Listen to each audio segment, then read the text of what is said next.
live on TikTok now. Hold on. Okay. Going live, yeah. Let me check my face on YouTube.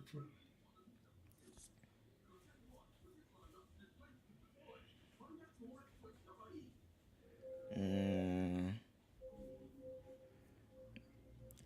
okay, I'm just waiting a bit. Let's see the YouTube channel itself. I know Same say I don't thing. subscribe. Eh? We're live already. Okay. Yeah. Ah.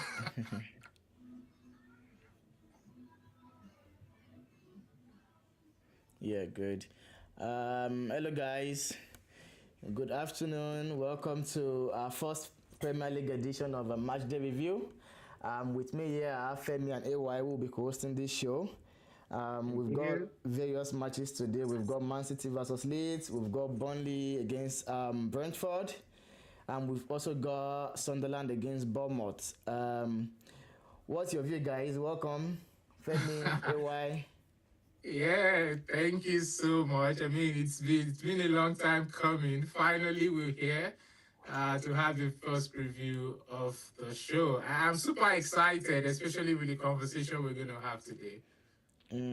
That's nice. I know in the next 30 minutes, Man City will be going live. AY, is there anything you want to contribute? Well, good to be here, and I'm hoping that we have a wonderful match review, and I know it will go well. And I'm just there looking out to discuss more about football. Oh, nice. Well done. I think who's gonna go first? I think we've got Brentford, Burnley, AY, or should we do Man City Leeds first? I think that's the most important match for today. Yes. Because I'm hoping they drop points anyway. So whatever you're saying, you need to you need to take that into consideration. Your club. I want them to drop points, honestly. Yes, that's really awesome. So I think it's a very pretty interesting fixture when you actually look into Man City as a team. I think if we look at the past two matches they've played, even in Europe as well, it's been a rough period for them as a club. And the recent defeat is also, it comes with a lot of big pressure for the manager, for the team to reassert their dominance, especially when they play at the Etihad. I mean, we all look at the Leverkusen match and we're like, no, this team is actually struggling. However, I also believe that, I mean, with recent form, Leeds is also struggling as well. They are in the relegation zone. Their away form has actually been very, very poor this season. So when we look at the qualities that City actually have, we talk about look at the quality, we look at the home advantage, and also the issues with Leeds. It looks like a strong chance for me. I definitely believe that City should win this match comfortably, and actually tipping City, to win with very good, substantial, good margin. Before maybe by the first half, I think the match will be over. Or what do you think? I'm looking at the lineup. I think we've got Nines starting at right back, Diaz at mid defense with Guardiola. Nico O'Reilly, that guy has been very fantastic this season, honestly. No Rodri in the lineup. In pre-match conference with Guardiola, he said Rodri is not ready for the match. So we've got Riders, we've got Nico Gonzalez and Bernardo Silva. What do you think about this midfield? Well, it's a very strong lineup when I was looking at it myself. And we also need to, look at the historical fixture between these two. Over the past year, City has about 49 wins in total, with Leeds 43 wins. And there's an 18 draw. That's a The close total margin. number of draws is 49 actually wins 18. against 43. Yes, so that's how close it is. So, but I think City of recent, there's a little bit margin, which is, even though it's not overwhelming, but the recent form, when I look at the past 13 matches they've actually played between the two clubs, City has actually won 7. That's about 54%, while Leeds actually won 4, which is 31% with 2 draws. So when we try to match this, and with the squad you just mentioned, I mean, that's a very good midfield. I still don't understand why. I mean, we all expect City to be competing for the title, to be there with Arsenal. So even though the team is not there yet, they still have so much firepower to come out with a win in this fixture. Okay, looking at the forward, we've got Foden, Haaland, and Doku. Haaland has been in a very fantastic form this season. Also with Doku, coming in from the right hand side, we've got Foden. Foden has been very spectacular ever since De Bruyne actually left Man City. I think he's been key for their number 10. I think I rather prefer Bernardo Silva in that left wing. And what do you think? Because the way Foden drives his ball, he plays mostly from the central line. So going from the right hand side into the midfield, I think there will be a bit of problem there because Foden is not able to track back most of the time. Yes, and this is one of the big challenges that I think the City has been facing recently. When we look at the golden era when they were winning all the trophies, and this is the same thing Arsenal is even doing. Everybody is actually marking as a unit. Now, once you have someone that is not able to track back, you're actually leaving some gaps for the opponent. But I mean, even though Foden is not going to track back, we need to also look at the possession game.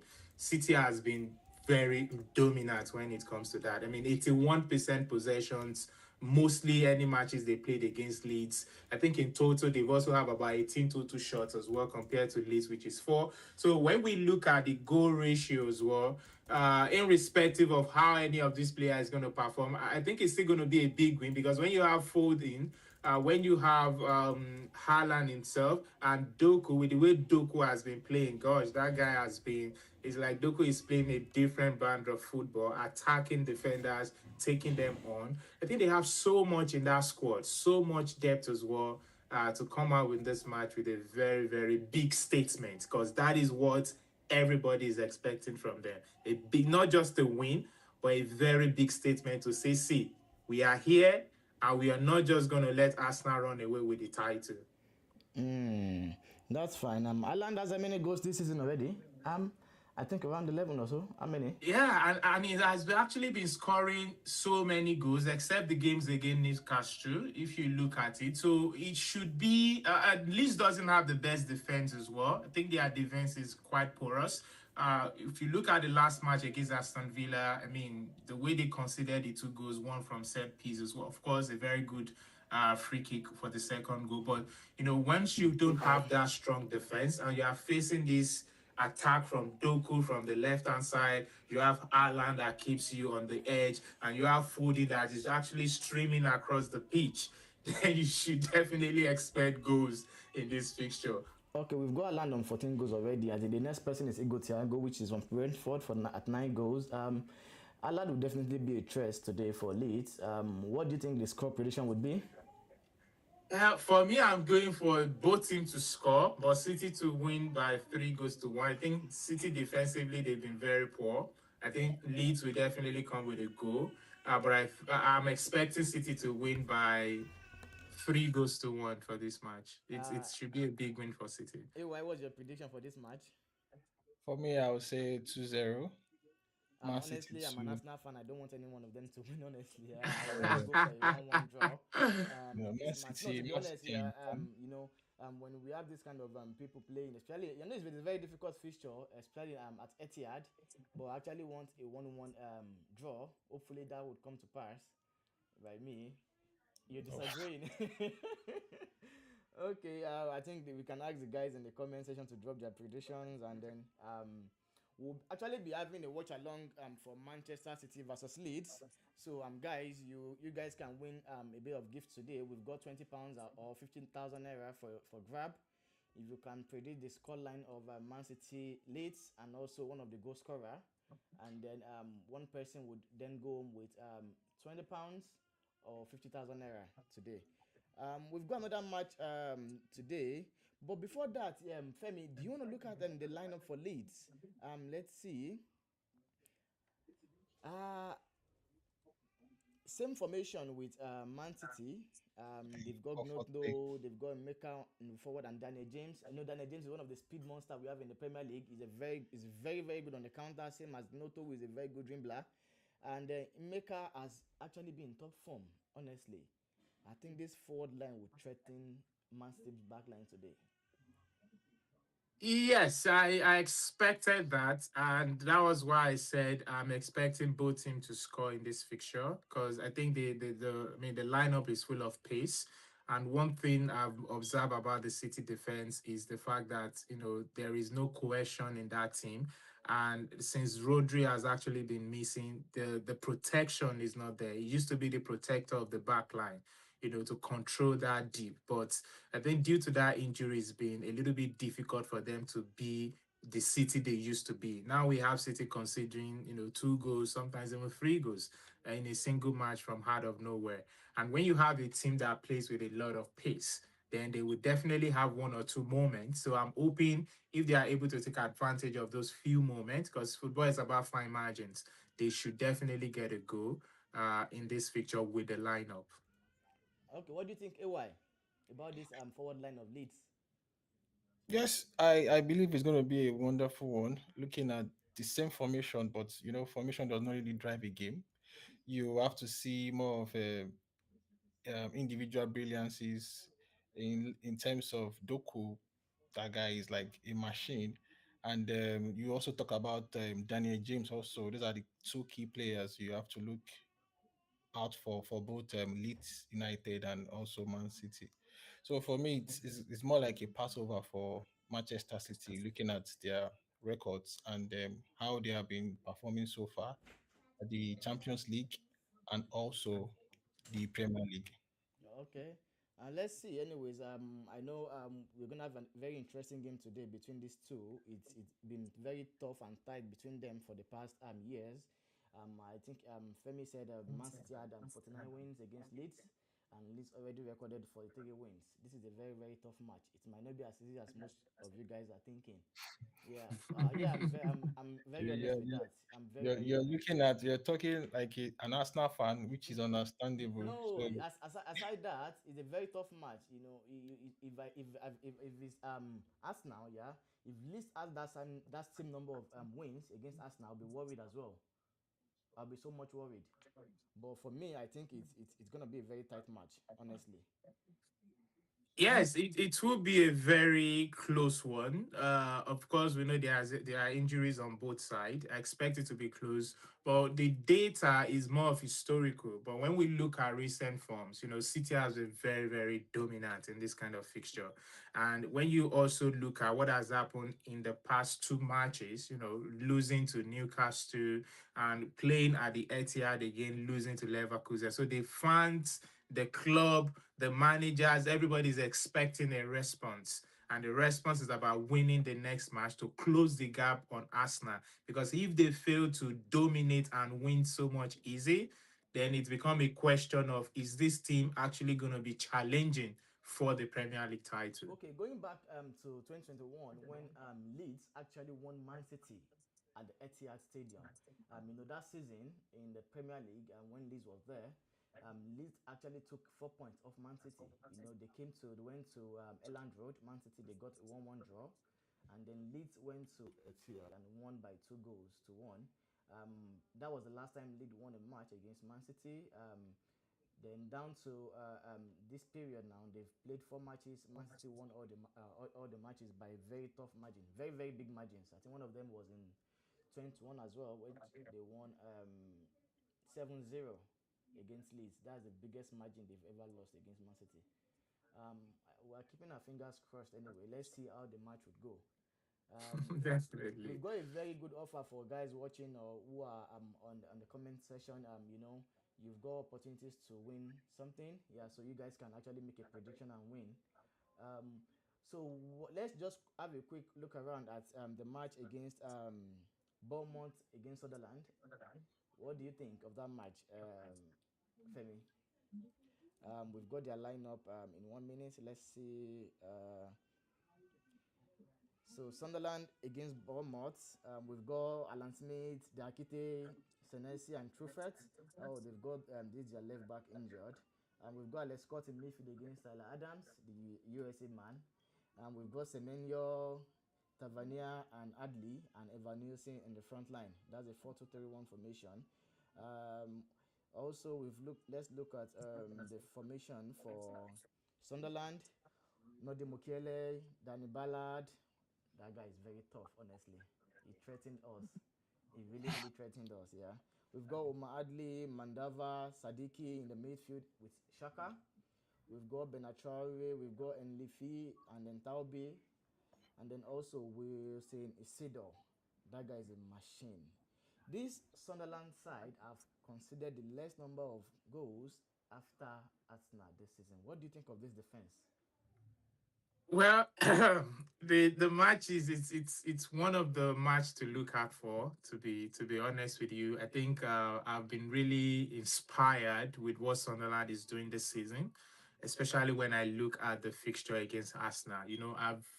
I think all through the season, the only time I saw Arsenal play with so much fear and panic was against Liverpool, because the moment Arsenal was 2 goals up, 2-1 up, you know, Ateta went defensively, and that shows you that he believes that this team, that's the Sunderland team, has so much firepower. The way they press the ball, the way they attack from different sides, the way they loop the ball higher, they are big, they are physical, and they have a lot of pace in that team. They can actually do, some kind of destruction. And it eventually happened because they were rewarded for their persistence, for the tenacity in order to get the equalizer goal. So for this match as well, I'm actually expecting Sunderland it's going to be a tough one, to be honest with you, let me because the let me head to let head me in give this you picture is so let me close. give you a bit of their head to head. The last time Bournemouth won Sunderland was in 2017, where they won by 1-0. Um, Sunderland has won just once against Bournemouth, and then Bournemouth has won twice against them. The maximum score is 2-1. That's just once they've gone over 2.5. They drew in 2016 1-1, and then in 2015 they also played 2-0. Bournemouth win. They won that match. So, AY, what do you think this prediction would be? Looking at the history between both clubs. Well, looking at the history, I would say Sunderland is going to win, but you can't judge history to what is happening in reality now.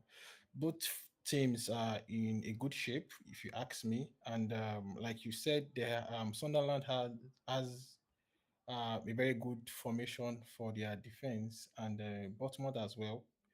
They have a very good, solid defense as well. So the difference will be the attacking and how good they are ready to utilize any opening, because in this kind of future there will always be an opening. It's either an own goal or a defensive error. So which every side are also looking forward to.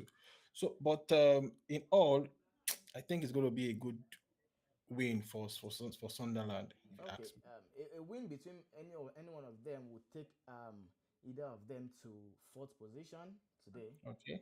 and I think it will be a very tough match because Sunderland is on seventh and Bournemouth is on eighth position. They've had the same number of wins, same number of draws, and same number of matches lost.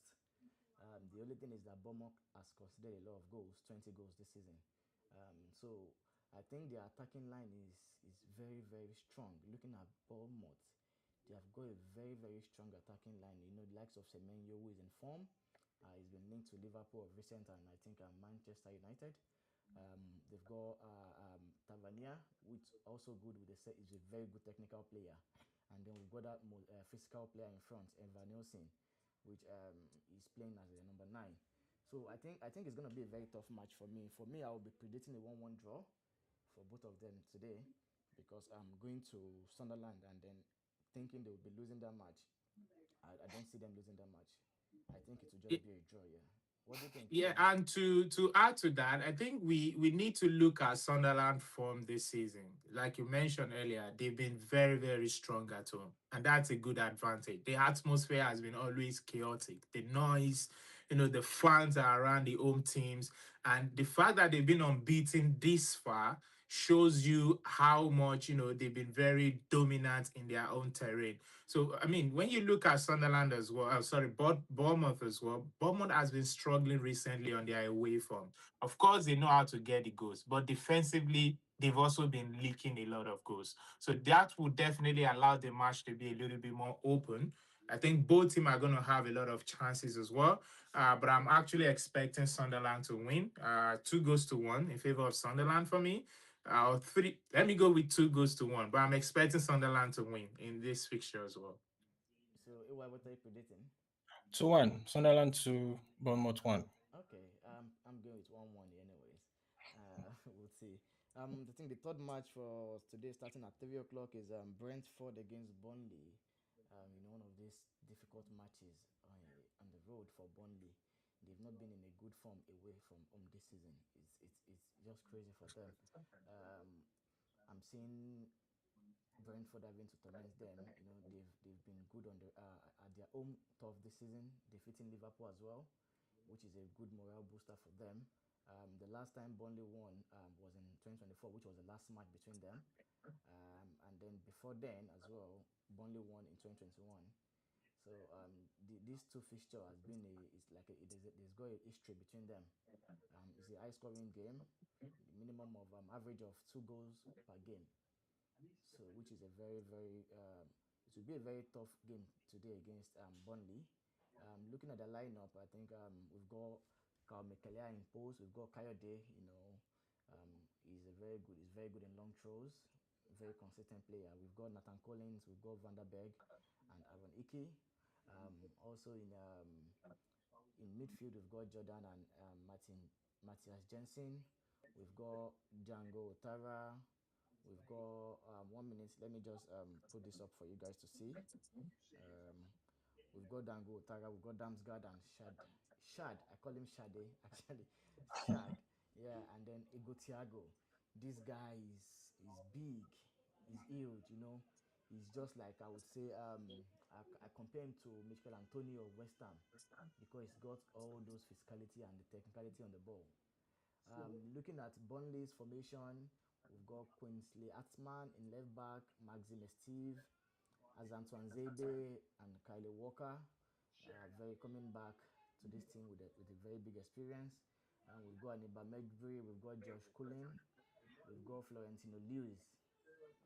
We've also got in forward line Zian Fleming, Lai Foster, and Trauna.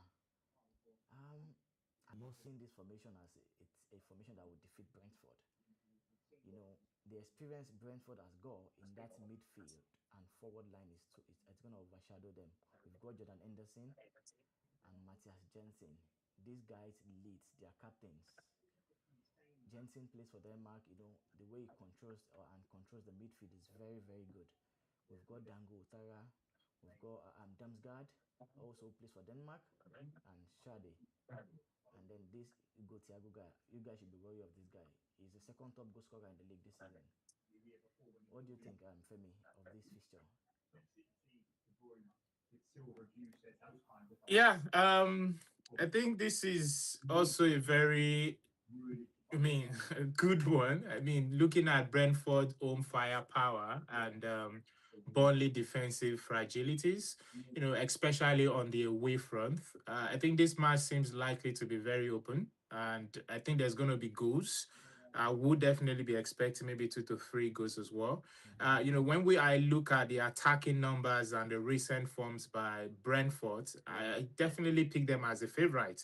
And the fact that they're also playing at home, irrespective of the fact that Burnley is so much under pressure. The coach is under pressure. They've been losing matches back to back.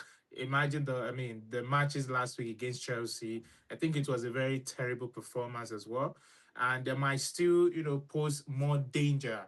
Even though they have this kind of issues, I know they can have some few breaks, they can have a counter attacks, but they would definitely likely to concede goals. They are always conceding goals, which is a very big challenge in the defense line. So I expect a very good battle.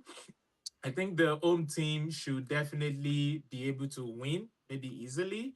I'm going to go for a 2-0 win here because of the Brentford offense and Burnley league defense.